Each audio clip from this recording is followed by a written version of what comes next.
1 रुपया भी होता है तो वो इस स्लैब में फॉल कर जाता है। तो कहें सर मुझे 1275 का दे दो 12,75 का दे दो, क्योंकि मुझे तेरा पैकेज थोड़ा कम दे दो, हाँ, मेरा स्लैब बच 13,70,000 जाए।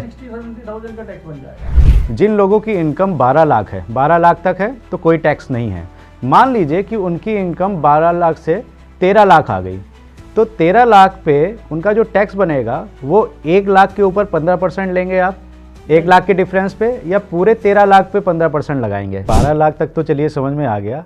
अब मेरा अगला क्वेश्चन ये है कि 12 लाख से ऊपर जो पहले से ही थे, 15 वाले या 20 वाले या 25 के ऊपर वाले, तो 25 लाख के ऊपर वालों को क्या कुछ फ़ायदा हुआ कि नहीं हुआ, या 15 लाख के ऊपर वालों को कुछ फ़ायदा हुआ कि नहीं हुआ? लेकिन बेनिफिट हर सैलरी पर है, कहीं पर थोड़ा ज़्यादा है, कहीं पर थोड़ा कम है। तो क्या हम कह सकते हैं कि चुनावी बजट था? किसी भी कंट्री की बैकबोन होती है और वो एमएसएमई को बढ़ावा देने की भरपूर प्रयास कर रही है। कि इस बजट से गरीबों, महिलाओं, यूथ और फार्मर्स को कुछ मिला? 2 करोड़ का टर्म लोन पहली 5 लाख महिलाओं को SC/ST में आती है। कई बार अपोजिशन इस सवाल को उठाता रहता है कि मोदी सरकार ने कफन को भी नहीं छोड़ा और कफन पे भी टैक्स लगा दिया। और बाबा रामदेव जी है जी, गौमूत्र पे भी टैक्स लगा दिया है। अब रामदेव जी भी बताइए नाराज हो रहे हैं, जो कि इतने बड़े उनके बीजेपी के समर्थक है, मोदी सरकार के समर्थक है। अब गौमूत्र पे भी टैक्स लगा दिया, कफन पे भी टैक्स लगा दिया। ये बात बिल्कुल ठीक है कि हमारे पूरे इंडिया में 2% ही टैक्स है। इतना ही बड़ा मिथ हो गया है कि यार अकाउंटेंट जो है ना टैक्स की चोरी कर रहा है। पर टैक्स की चोरी नहीं कर रहा है, वो टैक्स की प्लानिंग कर रहा है। जाते जाते अगर हमारे दर्शकों को कुछ ये टैक्स प्लानिंग बता दें कि कुछ वो टैक्स अपना बचा ले जाएं, तो कुछ टिप्स देते जाइए जाते जाते। नमस्कार, वंदे मातरम, जय हिंद। एक बार फिर से आपका बहुत बहुत स्वागत है तिवारी जी टॉक शो में। आज का पॉडकास्ट हम करने वाले हैं बजट के ऊपर। 2025 का जो बजट आया है, निर्मला ताई हम सबको हैं भाई, क्योंकि लेके आई हैं वो बहुत बड़ी मिठाई, खुशखबरी, और जो जाने वाली थी हमारी गाढ़ी कमाई उसको बचा लिया है 12 लाख तक। 12 लाख तक बहुत बड़ी खबर है ये मिडिल क्लास के लिए। पूरा का पूरा बजट भी इसी पर केंद्रित हो गया है। मध्यम वर्ग को इस बजट से क्या मिला, एमएसएमई सेक्टर को क्या मिला, जीडीपी पे क्या प्रभाव पड़ेगा इस बजट का, और इस बजट को लेके जो कहा जा रहा था कि गरीब, किसान, युवाओं, महिलाओं को लेकर केंद्रित किया गया है, तो उनको क्या मिलेगा, इन सारी बातों का जवाब आज जानेंगे। लेकिन अगर अभी तक आपने तिवारी जी टॉक शो को सब्सक्राइब नहीं किया है तो सब्सक्राइब कर दीजिए। आज हमारे साथ में हैं आकाश अग्रवाल जी। आकाश जी सीए हैं, चार्टर्ड अकाउंटेंट हैं, पिछले 12 सालों से प्रैक्टिस कर रहे हैं मुजफ्फरनगर में, और इनकी स्पेशलिटी है इनकम टैक्स में। तो आकाश जी बहुत बहुत स्वागत है आपका तिवारी जी टॉक शो में। थैंक यू तिवारी जी।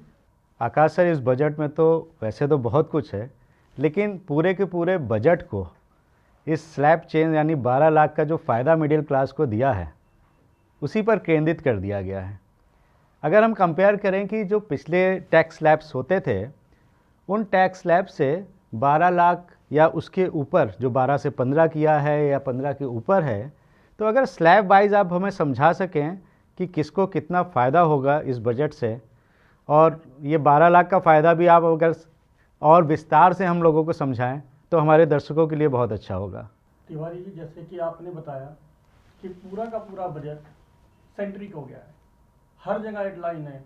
मोदी जी बड़ी तालियां बजा रहे थे जब 12 लाख का अनाउंसमेंट हुआ, क्योंकि मध्यम वर्ग को ना बड़ी एक्सपेक्टेशंस थी, और मोदी सरकार ने पहली बार मध्यम वर्ग को ध्यान में रखा है बहुत ज़्यादा। यदि मैं बात करूं कि मध्यम वर्ग को इतनी एक्सपेक्टेशन थी कि कहीं ना कहीं टैक्स स्लैब डाउन हो जाए, क्योंकि मध्यम वर्ग को ना डायरेक्ट बेनिफिट नहीं मिल रहा था। और तो मध्यम वर्ग के लिए हर साल कोई ना कोई स्कीम्स आ रही थी, लेकिन डायरेक्ट बेनिफिट कहीं पर भी नज़र नहीं आ रहा था। तो इस बार हमारी फाइनेंस मिनिस्टर ने बड़ा अच्छा एक टैक्स स्लैब में चेंज किया, जो मेजर रिफॉर्म है 7 to 12, बड़ा जंप है, बड़ी रिलैक्सेशन है। पहले लोग एक्सपेक्ट कर रहे थे कि वो 7 to 10 भी हो जाए तो वो भी सफिशिएंट है, लेकिन 7 to 12 तो बड़ा मेजर गैप हो गया। हाँ, 10 तक तो मान के चल रहे थे कि हाँ 10 तक हो सकती है। अब यदि मैं बात करूं कि उससे बेनिफिट क्या होने वाला है, यदि मैं नॉर्मल टैक्स स्लैब के हिसाब से जाऊं, यदि ओल्ड रिजीम के हिसाब से जाऊं, जो हमारी न्यू मतलब एग्जिस्टिंग स्लैब्स हैं, उसके हिसाब से हमें 80,000 ज़्यादा टैक्स देना पड़ रहा था। अब वो 80,000 हमें टैक्स देना नहीं पड़ेगा। ये 12 लाख का स्लैब हो गया तो 80,000 हमारे बच रहे हैं। 12 लाख की इनकम पे 80,000 रुपये का टैक्स बनता था, अब वो टैक्स बच गया। एक और बड़ा मिथ है तिवारी जी, यहाँ पे लोग ना मध्यम वर्ग को वेतन भोगी से जोड़ देते हैं। वो समझते हैं कि यार मध्यम वर्ग की बात हो रही है तो कहीं ना कहीं सैलरीड क्लास की बात हो रही है, लेकिन ऐसा नहीं है। ये जो स्लैब्स आए हैं, जो स्लैब्स इस ऐसे हैं कि 0 to 4 कोई टैक्स नहीं है, 4 to 8 5% है, 8 to 12 10% है, 12 to 16 15% है, 16 to 20 20% है, 20 to 24 25% है, और मोर देन 24 30% है। और एग्जिस्टिंग स्लैब मेरे क्या थे, 0 to 3 कोई टैक्स नहीं था, 3 to 7 5% था, 7 to 10 10% था, 10 to 12 15% था, 12 to 15 20% था, और मोर देन 15 30% था। तो 25% का स्लैब ही नहीं था, इस बार वो भी इनकॉर्पोरेट हुआ है, देखने वाली बात है। तो यदि मैं एग्जिस्टिंग स्लैब्स को और न्यू स्लैब्स को कंपेयर करूँ तो 80,000 रुपये की टैक्स सेविंग 12 लाख की इनकम पे हो रही है हमारी। अब बात आती है कि सर क्या सिर्फ इसका बेनिफिट वेतनभोगी कर्मचारी को मिलेगा? नहीं सर, कोई भी इंडिविजुअल हो, कोई भी एचयूएफ हो, वो जिस पे कोई स्पेसिफिक रेट एप्लीकेबल नहीं होता। लेट्स से यदि मैं बात करूँ, कोई कैपिटल गेन की इनकम ले रहा है तो कैपिटल गेन पे तो जो कैपिटल गेन के टैक्सेस है वो लगेंगे। लॉन्ग टर्म कैपिटल गेन पे 12.5% टैक्स लगेगा ही लगेगा। शॉर्ट टर्म कैपिटल गेन पे जो 20% का टैक्स है वो लगेगा ही लगेगा। लेकिन अदर देन डैट जिसको जो कोई स्पेसिफिक इनकम क्राइटेरियाज में नहीं आता उस पर ये टैक्स एप्लीकेबल हो जाएंगे। लेकिन ये टैक्स स्लैब जो एप्लीकेबल है वो इंडिविजुअल और एचयूएफ पर है। बहुत सारे लोगों को ये भी समझ नहीं आता कि क्या एचयूएफ पे भी एप्लीकेबल? हाँ बिल्कुल, एचयूएफ पे भी एप्लीकेबल है ये स्लैब। एचयूएफ को भी इस स्लैब का बेनिफिट मिलेगा। अब हम बात करते हैं सर कि वेतनभोगी कर्मचारी को स्पेसिफिकली क्या और अदर से कोई डिडक्शन है? एक 75,000 की स्टैंडर्ड डिडक्शन है, वो भी हमें वेतन एज एन सैलरीड एम्प्लॉय मिलेगी, मतलब 12,75,000 तक। यदि अब मैं बात करूं एक वेतनभोगी कर्मचारी के लिए 12,75,000 तक कोई टैक्स नहीं देना है। 12,75,000 से ऊपर यदि 1 रुपया भी होता है तो वो इस स्लैब में फॉल कर जाएगा। तो कहीं ना कहीं कर्मचारी ये चाहेंगे या तो उनकी इनकम 13 लाख से ऊपर चली जाए या 12,75,000 से कम रहे। हाँ, अगर कोई 13 लाख का पैकेज दे रहा होगा तो सर मुझे 12,75 का दे दो, 12,75 का दे दो मुझे पैकेज थोड़ा कम दे दो, मेरा स्लैब बच जाए, 60-70,000 का टैक्स बन जाएगा जी। तो कहीं ना कहीं ये एक बड़ा रिफॉर्म आया है। एक रिफॉर्म मुझे और बहुत अच्छा लगा सर, इसमें एक मैं क्वेश्चन पूछना चाहूँगा। जिन लोगों की इनकम 12 लाख है, 12 लाख तक है तो कोई टैक्स नहीं है। मान लीजिए कि उनकी इनकम 12 लाख से 13 लाख आ गई, तो 13 लाख पे उनका जो टैक्स बनेगा वो 1 लाख के ऊपर 15% लेंगे आप, 1 लाख के डिफरेंस पे, या पूरे 13 लाख पे 15% लगाएंगे? अब यदि मैं नॉर्मल सिनेरियो की बात करता हूँ, स्टैंडर्ड डिडक्शन को अभी हम ध्यान नहीं रखते। हम ये बात करते हैं कि हमारा स्लैब 12 लाख रुपए से ऊपर कोई भी इनकम आती है तो वो सैलरीड क्लास नहीं है पर्सन। तो जो मेरा टैक्स है वो 12 लाख 1 रुपये होते ही ना तो वो न्यू रिजीम के स्लैब्स में चला जाएगा। यानी कि 0 to 4 लाख तो कोई टैक्स नहीं होगा, 4 to 8 लाख 5% टैक्स होगा। तो यानी कि उसकी जो कैलकुलेशन ऑफ टैक्स है वो नॉर्मल स्लैब के हिसाब से चली जाएगी। तो यदि हमारी इनकम 12,50,000 भी है तो हम कोशिश करेंगे वो 12 लाख से कम दिखाएं। अच्छा। अदरवाइज वो नॉर्मल स्लैब के हिसाब से टैक्सेशन हो जाएगा। Up to 12 lakh no tax है। यदि 12 लाख से ऊपर चला जाता है तो वो स्लैब्स में काउंट हो जाएगा और उसकी टैक्सेशन की जो कैलकुलेशन है वो स्लैब्स के हिसाब से होगा। मतलब 13 लाख पे उसको 15% टैक्स देना पड़ेगा? बिल्कुल देना पड़ेगा सर। तो सर अगर जरा सा भी मतलब इधर उधर हुआ 10-20 हज़ार का, अब सैलरी तो फिक्स है सर, थोड़ा सा हो सकता है कि बिजनेसमैन को आप कहीं ना कहीं से कुछ जुगाड़ बता दें कि ये 10-15-20 हज़ार घटा ले, लेकिन जिनकी फिक्स सैलरी है और कहीं उनका 12,50 या 12,80 बन गया तो एक बहुत बड़ा नुकसान उनके पास में हो जाएगा। ये तो मतलब लास्ट में भी था, लास्ट ईयर भी था, यदि 7 लाख तक कोई इनकम थी तो मेरा टैक्स नहीं लगता था, और 7 लाख से 1 रुपये भी ऊपर हो जाती थी तो वो स्लैब्स में चला जाता था। ये तो कहीं ना कहीं तो एक हमें थ्रेशोल्ड तो रखनी ही पड़ेगी। यदि गवर्नमेंट को कोई रिलैक्सेशन देनी है वो सबको एक जैसा रिलैक्सेशन नहीं दे सकती। और कहीं ना कहीं गवर्नमेंट भी चाहती है इक्वलिटी लाए, समाज में इक्वलिटी आए, सबको एक बराबर हक मिले। तो इक्वलिटी के यदि मैं हिसाब से चलूँ तो कहीं ना कहीं एक थ्रेशोल्ड तो गवर्नमेंट को लगानी ही पड़ेगी। और ये तो रिफॉर्म्स है सर, मैं ये भी कह सकता था कि 15 लाख की जगह से इसको 20 लाख कर दें। तो ये तो रिफॉर्म्स है, डे बाई डे आते हैं। यदि मैं बात करूँ 2014 में यूपीए की सरकार थी, वहाँ पे जो टैक्स था मेरा वो 2.5 लाख की एग्जम्पशन लिमिट थी। और वो 2.5 लाख की एग्जाम्पशन लिमिट आज 12 लाख हो गई है। तो सर मेजर चेंज आया है। आप देखोगे तो 10 सालों के हिसाब से गवर्नमेंट ने एग्जाम्पशन लिमिट में ह्यूज डिफरेंस पैदा कर दिया है। तो काफ़ी अच्छा बजट रहा। मध्यम वर्ग के लिए डायरेक्ट बेनिफिट दिया है गवर्नमेंट ने। बहुत सारी चीज़ें ऐसी मध्यम वर्ग को ध्यान में रखते हुए लाई गई हैं।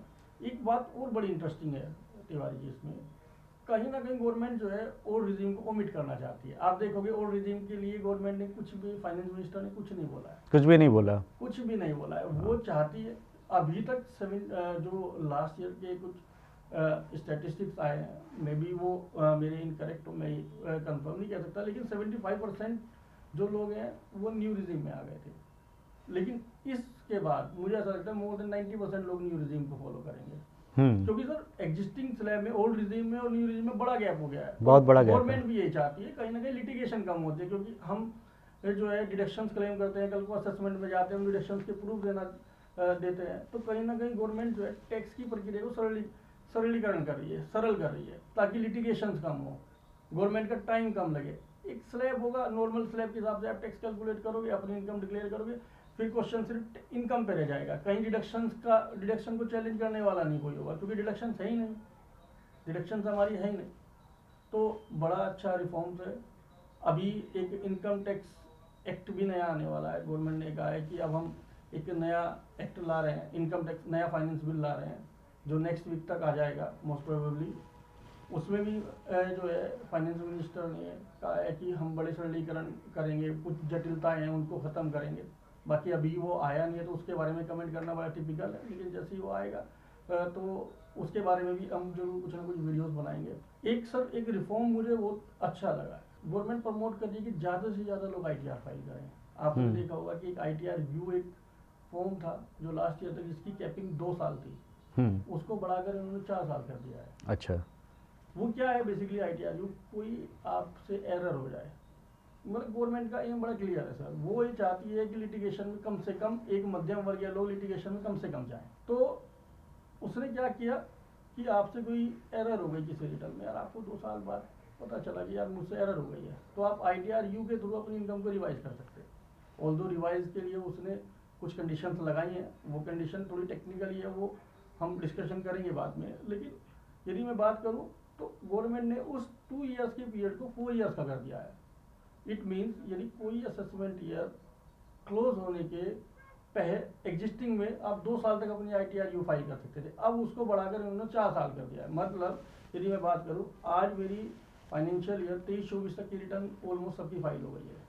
इसका मतलब हुआ असेसमेंट ईयर 24-25, यानी 31 मार्च 2025 मैं इसकी रिटर्न 31 मार्च 2025 की रिटर्न 31 मार्च 2029 तक रिवाइज कर सकता हूँ। तो ये बड़ा रिफॉर्म है, बड़ा रिफॉर्म है। आपको यदि कहीं पर भी कोई एरर पता चलती है तो आप उसको करेक्ट कर सकते हो, लिटिगेशन कम होंगे। तो गवर्नमेंट बड़ी केंद्रित है, बड़ी सेंट्रलाइज है, वो मध्यम वर्ग को टैक्स लिटिगेशन में फंसाना नहीं चाहती है। मतलब प्रैक्टिकली मेरी बात करूं तो एक्चुअल में बहुत बड़ा रिफॉर्म है, मध्यम वर्ग को बड़ा स्पेसिफिकली ध्यान रखा गया है, डायरेक्ट बेनिफिट दिया गया है। आकाश जी, 12 लाख तक तो चलिए समझ में आ गया। अब मेरा अगला क्वेश्चन ये है कि 12 लाख से ऊपर जो पहले से ही थे, 15 वाले या 20 वाले या 25 के ऊपर वाले, तो 25 लाख के ऊपर वालों को क्या कुछ फ़ायदा हुआ कि नहीं हुआ, या 15 लाख के ऊपर वालों को कुछ फ़ायदा हुआ कि नहीं हुआ? देखिए तिवारी जी, यदि आप स्लैब्स को समझें, स्लैब्स को थोड़ा सा पढ़ें, तो आपको ये समझ में आएगा कि 24 लाख तक तो हमें 25% टैक्स देना है।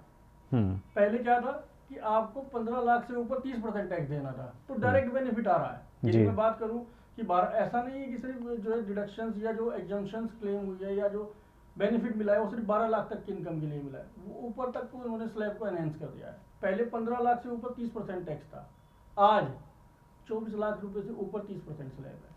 तो यदि मेरी इनकम 24 लाख से कम है तो मैं तो 25% के मैक्सिमम टैक्स मेरा 25% आता है, और वहां पर मेरे एग्जिस्टिंग स्लैब्स में 15 लाख से ऊपर 30% आता है। तो बेनिफिट तो सर 24 लाख की इनकम पर भी है, और बेनिफिट ये सर 50,000 से लेके 1,50,000 तक का है जी। वो वेरी करता है इनकम टू इनकम, हम कितनी इनकम शो कर रहे हैं वो इनकम टू इनकम वेरी करेगा, लेकिन बेनिफिट हर सैलरी पर है।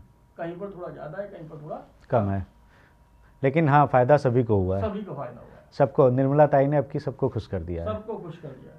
लेकिन सर इस बार मार्केट को क्या हो गया? मार्केट तो हिली नहीं, बिल्कुल भी एक्सेप्ट नहीं किया क्या बजट को?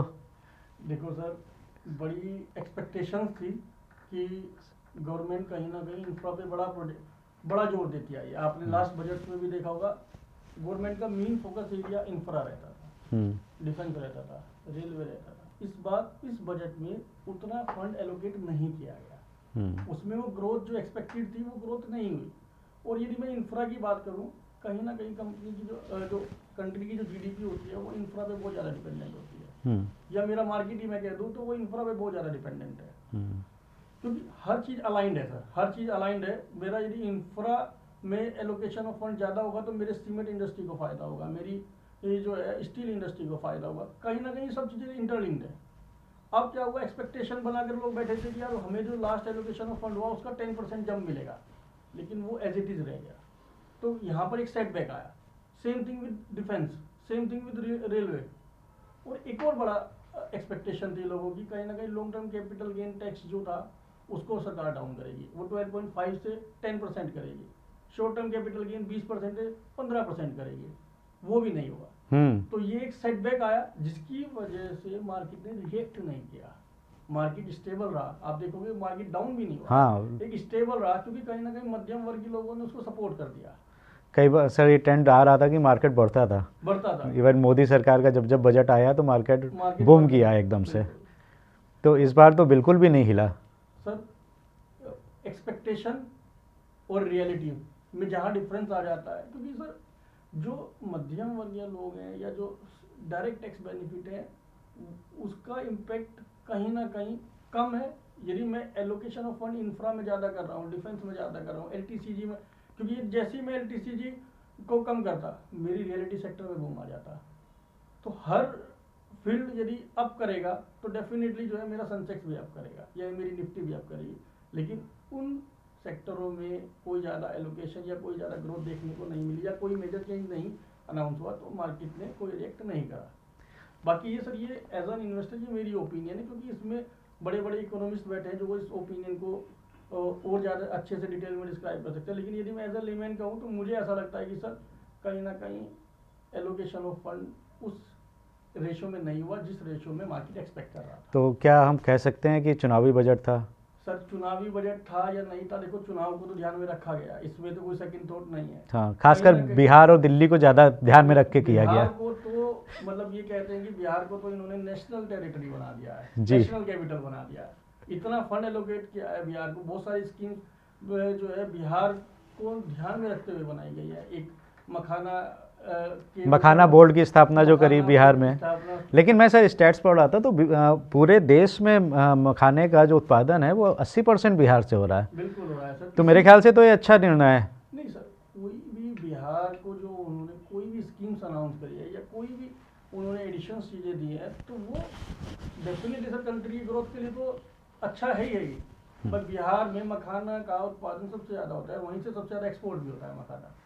तो यदि बिहार के लिए उन्होंने एक बोर्ड बनाया तो that is a good move. मतलब उसको कहीं ना कहीं वो फार्मर्स को भी ध्यान में रखा गया है, बिहार के जो किसान हैं उनको भी ध्यान में रखा गया है, तो मूव तो वो अच्छा है ही। तो बढ़िया है सर, नीतीश जी की भी उनको भी खुश करना था और चुनाव भी आने वाले हैं।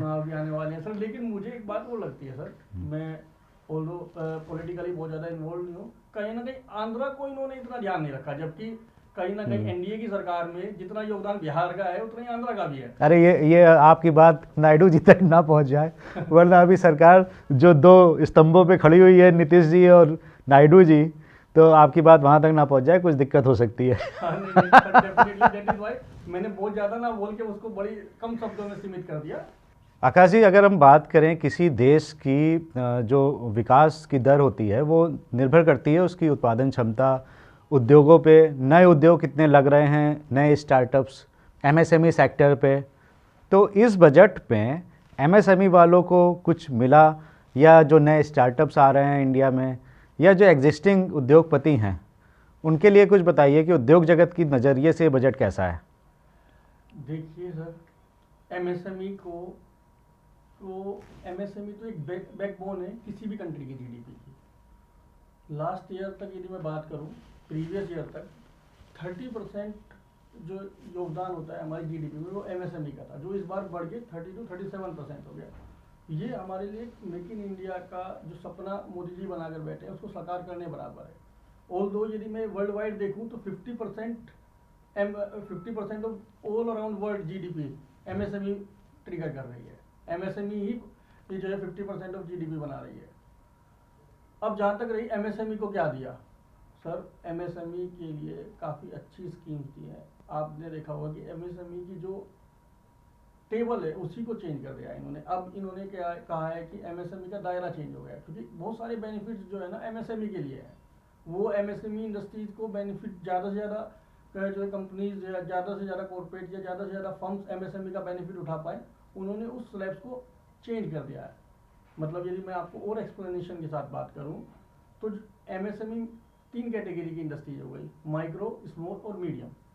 पहले क्या क्राइटेरिया था कि आपको यदि माइक्रो इंडस्ट्री बनना है तो आपकी जो इन्वेस्टमेंट है वो 1 करोड़ से कम होनी चाहिए थी, जिसको इन्होंने इमीडिएटली बढ़ा के 2.5 करोड़ कर दिया। यानी कि अब 2.5 करोड़ की यदि आपके यहाँ प्लांट एंड मशीनरी है तो आप माइक्रो कैटेगरी में आएंगे।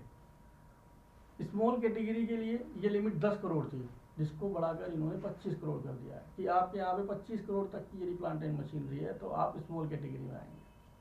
मीडियम के लिए ये लिमिट जो है 50 करोड़ थी, उसको इन्होंने 125 करोड़ कर दिया है।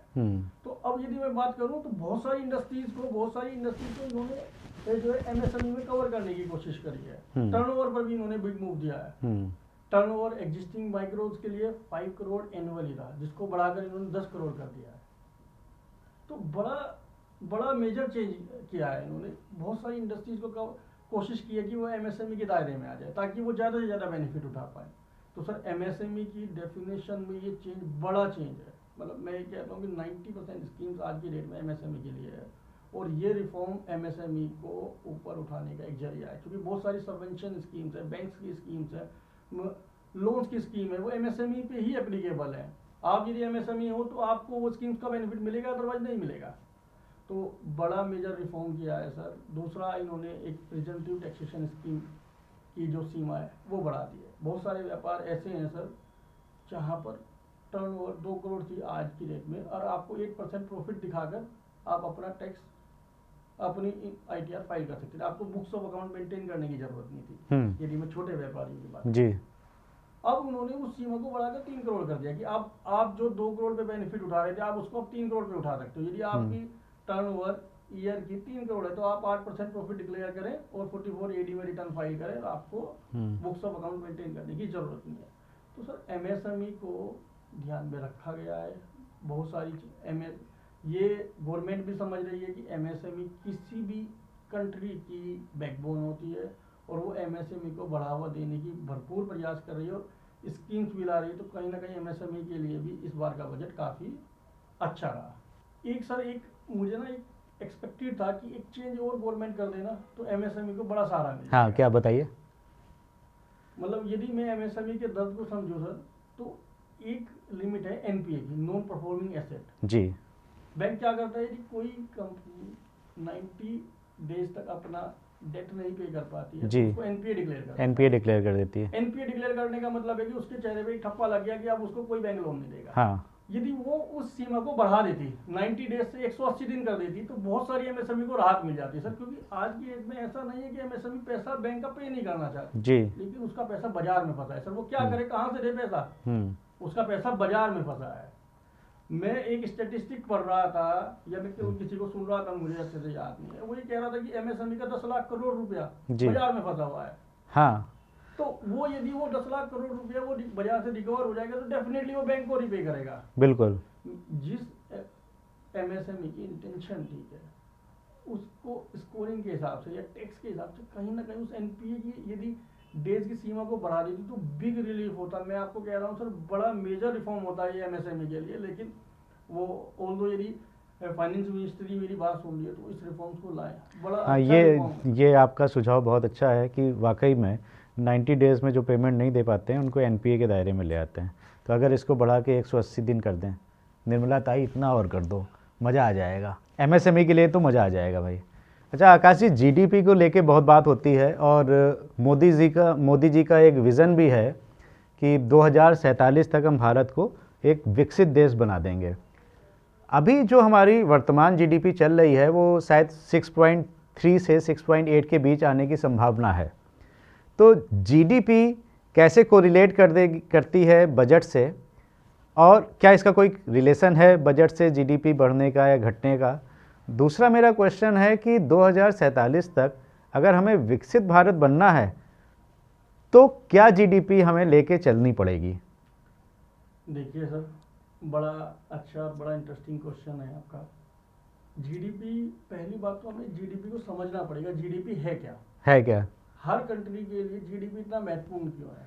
कुछ लोग को लेकिन जीडीपी की फुल फॉर्म भी नहीं पता है। हाँ, बता दीजिए एक बार। GDP sir gross domestic product, सकल घरेलू उत्पाद जी। मैं जीडीपी को सर एक बड़े अच्छे से एग्जांपल से आपको समझाता हूँ। हम किसी मॉल में गए, वहाँ पर एक हमारे रेडीमेड की शॉप है जहाँ पे कपड़े मिलते हैं जी। एक वहाँ पर पिज़्ज़ा बर्गर की भी शॉप है जहाँ पिज़्ज़ा बर्गर मिलते हैं। एक सैलून भी है जहाँ पर बाल काटे जाते हैं। तो जीडीपी क्या है बेसिकली सर? जीडीपी क्या है कि जितना वहाँ पे प्रोडक्शन हो रहा है, जितना वहाँ पे सामान प्रोड्यूस हो रहा है, उसको जिस प्राइस में वो लास्ट सेलिंग प्राइस है उसको मल्टीप्लाई कर दो उन तीनों को, तो वो जीडीपी है। मतलब उन सबको मल्टीप्लाई करके ऐड करना मेरी जीडीपी है, उस मॉल की जीडीपी हो गई। तो जीडीपी बड़ा सिंपल है सर। पूरे किसी भी एक ड्यूरेशन में, किसी भी ड्यूरेशन में, स्पेसिफाइड ड्यूरेशन में यदि मैं कितना प्रोडक्ट और सर्विसेज प्रोड्यूस कर रहा हूँ, उसको जो वैल्यू है वो मेरी जीडीपी है। अब फोर्ब्स इंडिया की 10 जनवरी 2025 को एक रिपोर्ट में पढ़ रहा था, उसमें भारत को 5वीं सबसे बड़ी जीडीपी कहा गया है। ऑलमोस्ट यूके की जीडीपी में और इंडिया की जीडीपी में बहुत ज़्यादा डिफरेंस नहीं है, लेकिन वहाँ पर सब पर कैपिटल इनकम बहुत ज़्यादा है, क्योंकि इंडिया में पॉपुलेशन बहुत है। तो यहाँ की जीडीपी उस नजर, हम जीडीपी में तो आगे जा रहे हैं। हम जीडीपी तो उनके हिसाब से 4.35 ट्रिलियन थी हमारी जीडीपी, वो ऑलमोस्ट इक्वल है यूके की जीडीपी के, लेकिन सब पर कैपिटल इनकम में बड़ा डिफरेंस है। तो जीडीपी, हमारा मोदी जी का ये कहना है कि हम 2047 तक विकसित भारत बना देंगे। विकसित भारत के लिए 2 दशकों तक हमें 8% मिनिमम जीडीपी चाहिए। उसके लिए 8% की जीडीपी हमें ग्रोथ जो है हमें अवेल करनी ही पड़ेगी यदि हम 2047 तक विकसित भारत का सपना देख रहे हैं। ये मैं नहीं कह रहा, ये सब बड़े बड़े इकोनॉमिस्ट का कहना है कि हमें 2 दशकों तक यानी कि 20 वर्षों तक 8% से भी ज़्यादा ग्रोथ रेट जीडीपी में अचीव करनी पड़ेगी, तो हम विकसित भारत बनेंगे। ये तो बहुत ज़्यादा होगी सर। हाँ, अब सर इसमें एक और इंटरेस्टिंग बात है सर, जीडीपी में ना 2 तरह की हैं।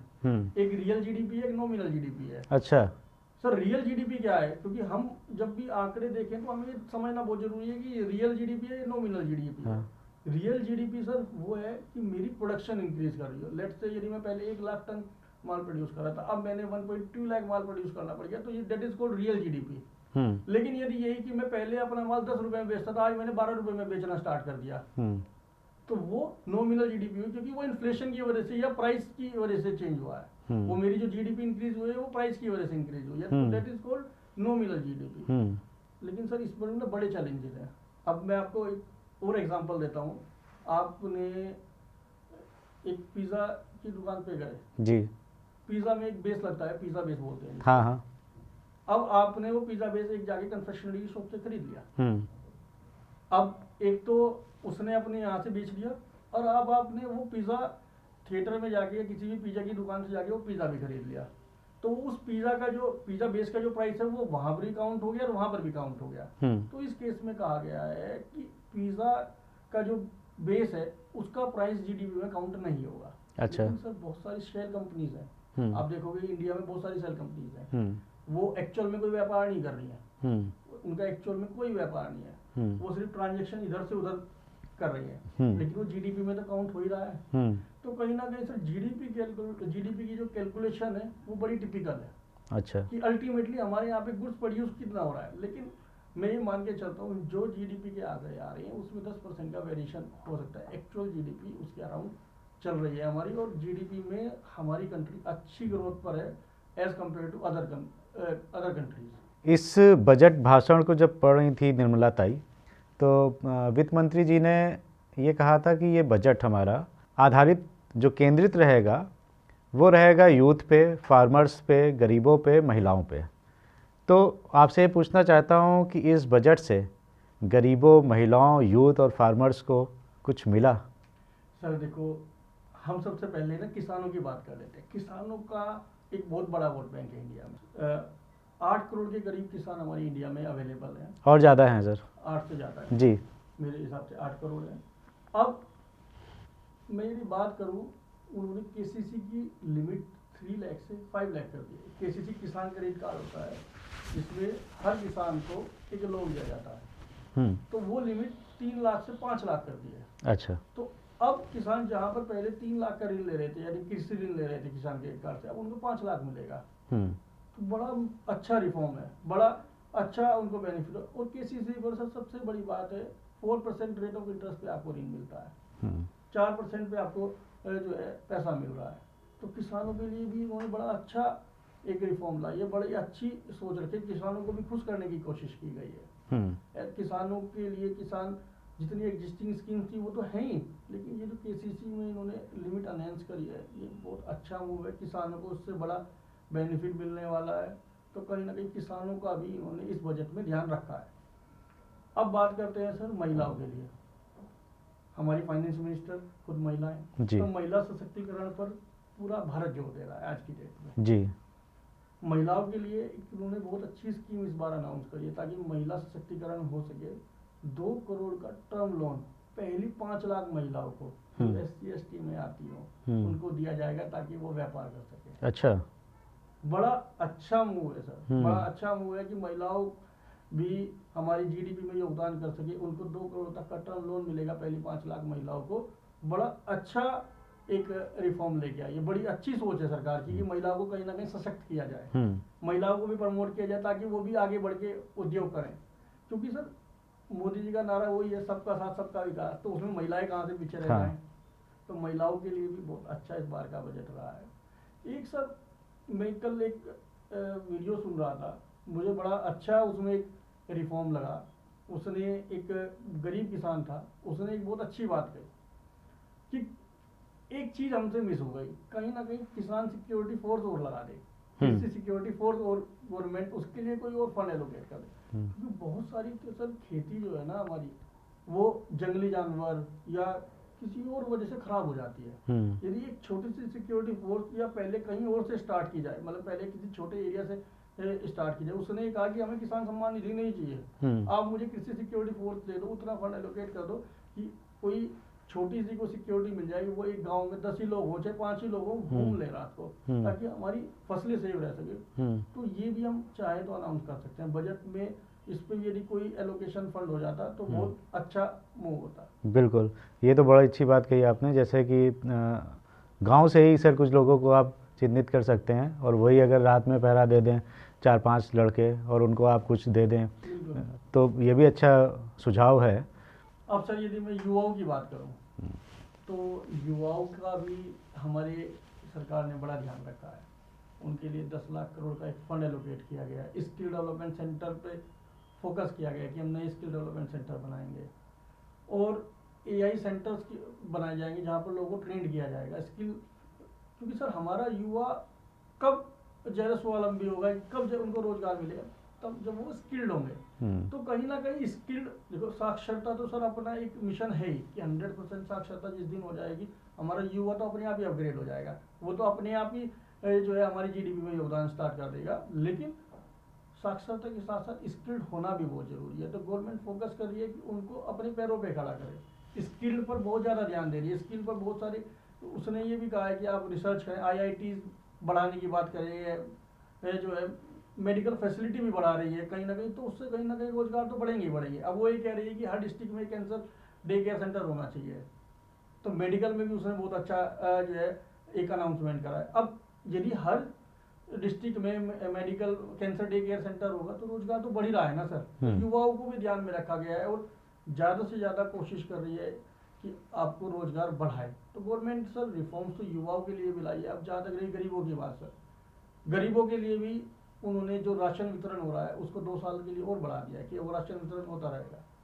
तो सरकार ने सर इस बजट में यदि मैं बात करूँ सबका ध्यान रखा है, किसी का कुछ ज़्यादा किसी का कुछ कम, लेकिन सबके लिए कुछ ना कुछ घोषणाएं हुई है। तो ओवरऑल मैं राहुल गांधी जी का ट्वीट पढ़ रहा था, उसने भी ये कहा है ट्वीट में, राहुल गांधी जी ने भी हमारे कि विपक्षी की बैंडेड लगाया है, तो वो भी ये मान रहे हैं कि बैंडेड लगाया गया है, पिछले कुछ घावों पर बैंडेड लगाया गया, वो भी इस बात को एक्सेप्ट कर रहे हैं। राहुल गांधी जी का ये ट्वीट था कर, तो कहीं ना कहीं सरकार ने सभी वर्ग को ध्यान में रखा है और मेरे हिसाब से सर बड़ा अच्छा बजट रहा है। बिल्कुल, इस बार का जो बजट है वो जहाँ तक लोग कह रहे हैं मध्यम वर्ग के लिए बहुत अच्छा है, लेकिन आप देखेंगे तो ये गरीबों के लिए, किसानों के लिए, महिलाओं के लिए, सभी को केंद्रित करके ये बजट बनाया गया है। कई बार अपोजिशन इस सवाल को उठाता रहता है कि मोदी सरकार ने कफन को भी नहीं छोड़ा और कफन पे भी टैक्स लगा दिया। और बाबा रामदेव जी, है जी, गौमूत्र पे भी टैक्स लगा दिया है। अब रामदेव जी भी बताइए, नाराज हो रहे हैं, जो कि इतने बड़े उनके बीजेपी के समर्थक है, मोदी सरकार के समर्थक है। अब गौमूत्र पे भी टैक्स लगा दिया, कफन पे भी टैक्स लगा दिया। ये जरा बताइए कि वाकई में क्या टैक्स लगता है कफन पे? सर मैं कोई मोदी का पक्षधारी नहीं हूँ, लेकिन कहीं ना कहीं फाइनेंस से जुड़ा हुआ हूँ, तो सही बात बताना मेरा, हाँ एकदम सही बताइए जो आज जनता को पता चल जाए। रिस्पॉन्सिबिलिटी है। एक पॉलिटिकल ने संसद में बयान दिया, एक पॉलिटिशियन ने, कि इन्होंने कफन को भी नहीं छोड़ा। एक्चुअल में सर आप समझने की कोशिश करें, कफन क्या है? एक थान में से कटा हुआ कपड़ा। अब थान से कटे हुए कपड़े पर 5% GST है। ऑल्दो वो जो कफन, जो कपड़ा है जो कटा है थान से, वो कफन के लिए यूज हो रहा है, तो ये सर्टेन करना कि जो हम थान से कपड़ा काट रहे हैं वो कफन के लिए यूज होगा या सिलाई के लिए यूज होगा, बड़ा अनसर्टेन है। तो जो टैक्स है वो थान से कटे हुए कपड़े पर है 5%, अब वो कफन के लिए यूज होगा तो डेफिनेटली सर उस पर तो GST लगेगा। बिल्कुल लगेगा। अब जहाँ तक रही गौमूत्र की बात है, पतंजलि का एक प्रोडक्ट आया गोमाया समिधा करके, बेसिकली वो काउ डंग से बना होता है, जो गाय का गोबर से उससे बना हुआ होता है। पतंजलि का कहना ये था कि यार ये तो नेचुरल प्रोडक्ट है, आयुर्वेद प्रोडक्ट है, इस पर आप टैक्स ना दें, आप GST चार्ज ना करें। इस पर एडवांस रूलिंग आई, एक ये AR उत्तराखंड का मैटर है, उसमें उसने ये कहा कि गोमाया समिधा या कोई भी प्रोडक्ट जिस पर ब्रांड लग गया हो या जिसके अगेंस्ट एक्शनेबल क्लेम फाइल कर सकते हो, वो टैक्स के दायरे में आती है। GST का नोटिफिकेशन है। तो गौमूत्र पे टैक्स नहीं लगाया सर, गौमूत्र पे कोई टैक्स नहीं लगाया, ना गोमाया संविधा पे लगाया।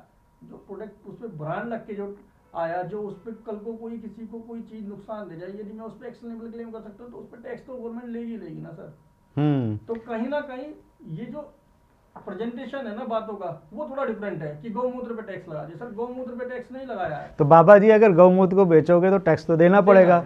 अगर आप डायरेक्ट इनटेक कर रहे हैं, अगर आप डायरेक्ट ले लें गौमूत्र तो टैक्स नहीं है। और गौमूत्र इतनी जगह अवेलेबल है, गाय पालो भैया, गाय पालो तो गौमूत्र भी अवेलेबल हो जाएगा, तो उस पर टैक्स देने की ज़रूरत भी नहीं पड़ेगी आपको। तो बाबा जी आप यहाँ पे गलत हैं। आकाश जी एक चीज़ तो हम सब जानते हैं कि गवर्नमेंट के इतने प्लान हैं, फ्यूचर प्लान्स हैं, प्रोजेक्ट चल रहे हैं। अब ये 12 लाख जो लिमिट बढ़ाई है, इससे करीब 1 लाख का इनको घाटा होने वाला है। कहीं ना कहीं कहते हैं कि सरकार एक हाथ से अगर देती है तो लेना भी जानती है, घुमा फिर आगे कहीं ना कहीं से आपसे ही ले लेगी। अब सैलरीड पर्सन है, उनको आपने स्लैब ज़रूर बढ़ा दिया, 12 लाख का कर दिया, लेकिन अभी तक जो टैक्स देते थे वो भारत में मेरे ख्याल से 2% के आसपास थे। अब वो एक तो टैक्स देते हैं, सैलरी से तो उनका पहले से ही कट के आ जाता है। फिर भाई साहब अगर कोई सामान लेने जाएंगे या उनको कोई लग्जरी आइटम पसंद आ गए तो 5, 12, 18, 28% GST भी देते हैं। कहीं उन्होंने सेविंग कर ली, अब पैसा बचेगा तो सेविंग तो करेंगे। अब वो लॉन्ग टर्म हुआ तो उसमें भी लॉन्ग टर्म कैपिटल गेन आपका लग जाएगा। FD कराई तो उसमें भी आपका TDS कट जाएगा। तो बेचारा ये जो मध्यम वर्गीय, स्पेशली जो सैलरीड क्लास है, जो वेतनभोगी है, ये कहीं ना कहीं हर जगह मारा जाता है। तिवारी जी देखो क्या है, ये बात तो बिल्कुल ठीक है कि हमारे पूरे इंडिया में 2% ही टैक्स पेयर है, 2% लोग ही टैक्स पेयर हैं, जबकि चाइना में ये आंकड़ा 10% है, और यदि मैं USA की बात करूँ तो उसमें मोर देन 40% है। तो कहीं ना कहीं इकोनॉमी को चलाने के लिए, इंफ्रास्ट्रक्चर को डेवलप करने के लिए हमें कहीं ना कहीं से तो गवर्नमेंट की रेवेन्यू रिसीप्ट तो गवर्नमेंट को ध्यान रखनी पड़ेगी, तभी वो इंफ्रा पे ध्यान दे पाएगी। अब गवर्नमेंट का रेवेन्यू आता कहाँ से सर, हमें ये समझना बहुत ज़रूरी है कि डायरेक्ट टैक्स से आता है, इनडायरेक्ट टैक्स से आता है, या कुछ डिसइन्वेस्टमेंट वो करती है, डीरेगुलेशन। डिसइन्वेस्टमेंट का मतलब ये कि वो अपनी कोई एसेट सेल करती है या उसमें प्राइवेटाइजेशन करती है। जैसे इस बार इन्होंने इस बजट में इंश्योरेंस सेक्टर में 100% FDI कर दी है, लेकिन उसमें फाइनेंस मिनिस्टर ने बहुत अच्छा बयान दिया है। उसने कहा है कि जो भी फाइनेंस 100% एफडीआई तो अलाउड है, लेकिन जो भी उसकी इनकम होगी, जो भी उसका रेवेन्यू होगा, उसको वो इंडिया में ही खर्च करना पड़ेगा, वो उसको बाहर नहीं ले जा सकता। 100% एफडीआई कर दी, लेकिन ये अभी क्या होता है ना सर, हमें बहुत सारी चीज़ें ना समझ नहीं आती हैं। हम ये सोचते हैं कि वेतनभोगी क्यों टैक्स दें, आम आदमी क्यों ना टैक्स दे। आम आदमी की इनकम उतनी नहीं है ना सर। और दूसरी बात कि आम आदमी भी टैक्स दे रहा है, वो इनडायरेक्ट टैक्स दे रहा है। आम आदमी के पास यदि 5,000 रुपये वो जाता है किसी को कपड़ा खरीदने, तो जीएसटी तो वो भी दे ही रहा है ना सर। आम आदमी भी जो जिस स्लैब में गवर्नमेंट ने एक थ्रेशोल्ड डिफाइन किया है, तो ये एक सर्कल है सर, उस थ्रेशोल्ड में जो आएगा उसको टैक्स देना ही पड़ेगा, चाहे। लेकिन सर वेतनभोगी तो 2 बार दे रहा है ना सर, वो भी सामान खरीद रहा है तो वहां भी दे रहा है सर। वेतनभोगी क्यों 2 बार दे रहा है? यदि मैं बात करूं किसी बिजनेसमैन की जिसकी टैक्सेबल इनकम 12 लाख से ऊपर है, वो भी तो 2 बार टैक्स दे रहा है। इक्वालिटी कैसे आएगी? इक्वालिटी कैसे आएगी? और दूसरी बात सर, कहीं ना कहीं तो थ्रेशोल्ड लगानी पड़ेगी ना। जो ज्यादा, जिनके पास ज्यादा इनकम है, वो कहीं ना कहीं तो कंट्रीब्यूट करेंगे ना देश की इकोनॉमी में। अब बेचारा जो गरीब है, जो 5,000 रुपये कमाता है, उससे कंट्रीब्यूशन क्या ले लेगी गवर्नमेंट? तो सर ये एक रिफॉर्म है, एक सर्कल है। इस सर्कल को ड्राइव करने के लिए, पूरी इकोनॉमी को ड्राइव करने के लिए कहीं ना कहीं टैक्सेशन एक बड़ा योगदान है। अब तो यूएई भी सर कॉर्पोरेट टैक्स लिया है। आज तक हम कहते थे भाई टैक्स 7 है, आप दुबई चले जाओ, वहाँ तो कोई टैक्स नहीं है। अब तो यूएई भी कॉर्पोरेट टैक्स लिया है।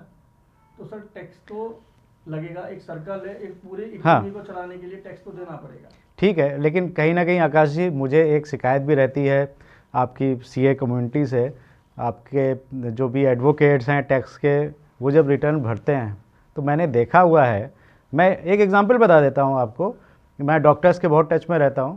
तो एक डॉक्टर साहब थे, उनका कुछ मुझे वीज़ा वगैरह के लिए अप्लाई करना था, तो उनका ITR रिटर्न मुझे 3 साल का मेरे हाथ में आया, और वो उन्होंने दिखा रखा था कुछ 4 या 5 लाख ईयरली, मतलब 7-8 साल पहले की बात है। जबकि वो डॉक्टर साहब, मुझे लगता है कि जो उनका पेशेंट फ्लो था उस हिसाब से करीब उनकी OPD की फ़ीस ही 1 लाख रुपए हफ्ते की आ जाती होगी, मतलब 3 लाख तो वो महीने का आराम से कमा लेते होंगे, और वो ईयरली दिखा रहे हैं 3-4 लाख, जो मैंने उनके ITR में देखा।